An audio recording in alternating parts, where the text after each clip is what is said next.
할렐루야. 성부와 성자와 성령의 거룩하신 성호를 찬양합니다.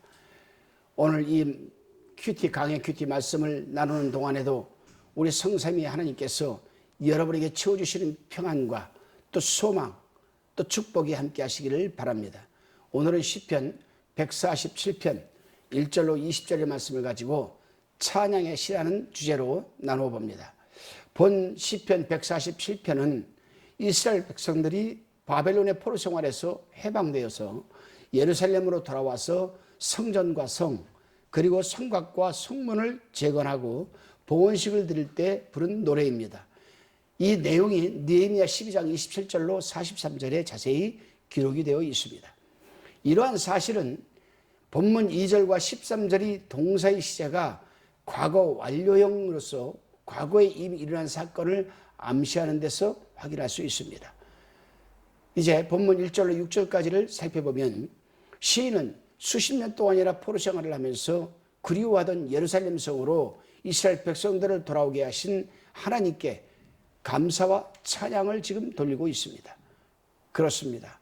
우리 또한 수십 년 동안이나 세상에 살다가 세상에 포로로 묶여 살다가 하나님이 전적인 죄사함의 은총과 구속의 은혜로 우리를 하나님 품으로 돌아오게 해주셨으니 우리 또한 영원토록 하나님의 은혜에 감사하며 찬양 드려야 하지 않겠습니까? 시인은 이제 이러한 일을 행하실 때에는 얼마나 치밀하시고 다정하게 일하시는지를 지금 말해주고 있습니다. 하나님께서는 이스라엘이 흩어진 자를 단체로 한 곳에 집단적으로 모으십니다. 하지만 저희 상처를 싸매시는 일은 또 개인적으로 일을 하십니다. 왜냐하면 각 사람의 상처가 다 다르기 때문입니다. 그렇습니다. 오늘날도 교회 마찬가지입니다. 교회 안에 들어오게 되면 하나님께서는 우리를 부르셔서 이 공동체적으로 우리를 한 곳에 모으십니다. 모으시고 치유할 때는 개인 한 사람 한 사람을 하나님께서는 만져주시고 치유해 주십니다. 왜요? 각 사람이 받은 상처가 각각 다르기 때문입니다. 그렇습니다. 사람이 당하는 슬픔이나 어려움은 어느 정도 같은 점도 있겠지만은 슬픔이나 어려움을 당하고 있는 그 사람들에게 대해서는 사람에 따라서 아마도 조금씩 차이가 있고 다를 겁니다. 그러므로 이들은 각기 개인에 따라서 다루지 않으면 안 될 것입니다. 유능한 의사들은 이러한 사실을 잘 알고 있죠. 그래서 환자들이 오면 진찰을 하고 나서 일정한 분량의 약을 줄 뿐만이 아니라 그 마음을 평안하게 하라고 또 주문을 합니다. 예수님께서도 이 사실을 아시고 병을 고쳐주신 후에는 그 병 고침을 받은 사람들에게 가끔 말씀하시기를 내 믿음이 너를 구원했으니 평안히 가라라고 그렇게 말씀을 하셨습니다. 그렇습니다. 사람을 치료하는 데 있어서 무엇보다도 제일 중요한 것은 그 마음을 평안하게 하는 것입니다. 병리학적으로도 보면 우리 몸 안의 백혈구 수치가 일정하게 유지되어야 몸 안의 모든 바이러스나 질병을 고치기가 쉽습니다. 그런데 우리 몸 안의 백혈구 수치가 일정하게 유지되려면 무엇보다도 그 심령이 평안해야 유지되는 겁니다. 그래서 잠언서 18장 14절에서도 사람의 심령은 그 병을 능히 이기려니와 심령이 상하면 누가 그것을 일으키겠느냐라고 말하고 있는 겁니다.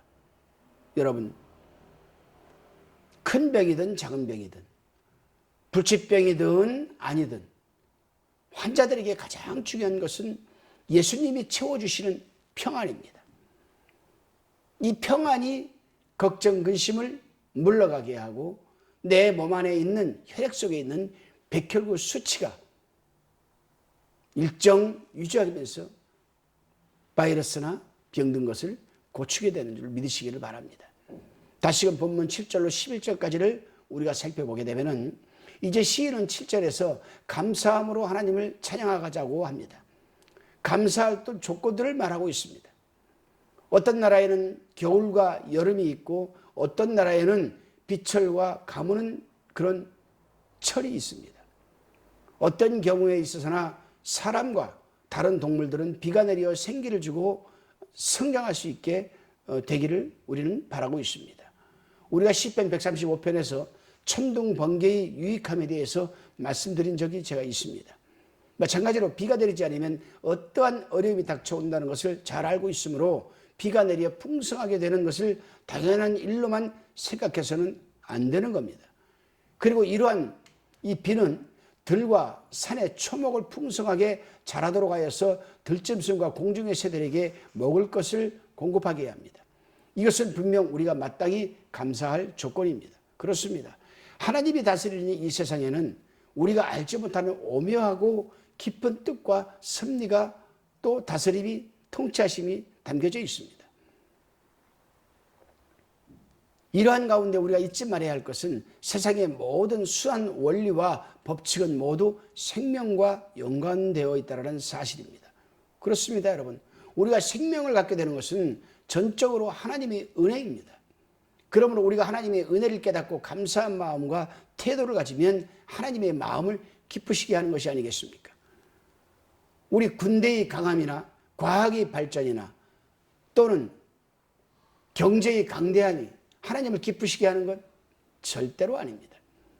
이런 것은 하나님이 무한한 능력에 비하면 아이들이 손장난에 지나지 않는 것입니다. 그렇기 때문에 하나님께서는 그 강대국이 있는 과정에서도 얼마든지 부한 나라가 있음에도 불구하고 가장 가난하고 없고 여리고 비참한 이스라엘을 택하셔서 하나님은 신정국가를 세우고 하나님의 영광 받기를 원하셨던 것이 아니겠습니까? 한번 보십시오. 하나님이 이스라엘을 부르셨습니다. 세워주셨습니다. 신정국가로 삼으셨습니다. 이스라엘은 이름도 지어주셨습니다. 그런데 오늘날 세계 지도를 보십시오. 이스라엘이라는 나라가 위치하고 있는 위치를 보게 되면 세계 지도의 정중앙에 이스라엘이 딱 여러분 자리하고 있습니다. 세계에서 어느 나라가 제일 잘 살까? 세계를 움직이는 사람들이 어느 나라 사람들일까? 다 유대인들입니다. 유대인들.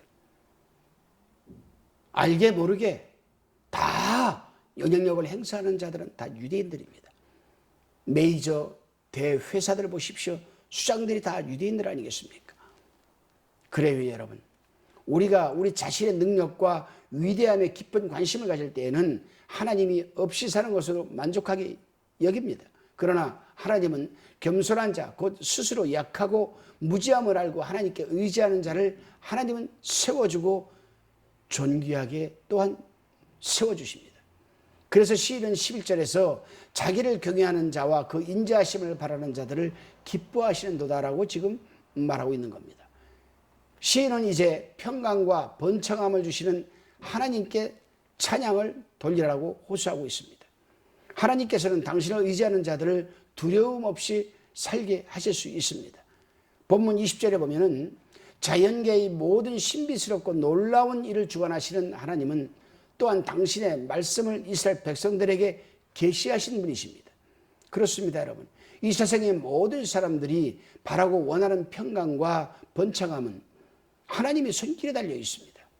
예를 들면 우리나라 대한민국이 누리고 있는 평강과 번창함에 대해서 한번 생각해 보겠습니다.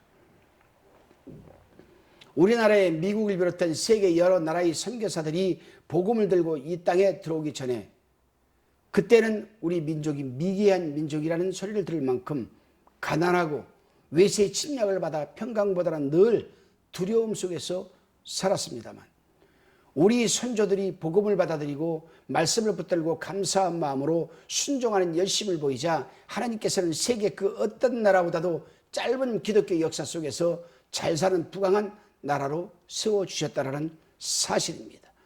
역사가 증명하고 있습니다.